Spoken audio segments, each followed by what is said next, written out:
Gandang tanghali sa ating lahat, mga lalabs. Ito, nagluto ko ng gulay, pangpahaba ng buhay. Ayan lang, sapat na. Puro isda kakainin. Kunting kanin, gulay, isda, puro isda. Mga para hindi siya masayang. Ayan, oh. Ayan. Luluto kong gulay. Puro isda. Walang karni. Puro isda, kalabasa. Sardinas lang sinahog ko, di ba?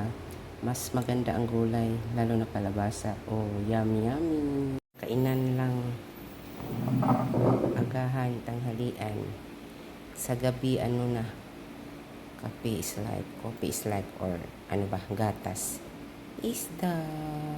Kain tayo, samahan niyo akong kumain. Chubig, tinapa na isda, tinola na isda, gulay na may isda. Kanin, ayan, diba? Salamat sa mga followers, viewers ko sa walang sawang pag-support sa akin. I love you and God bless. Huwag kalimutan.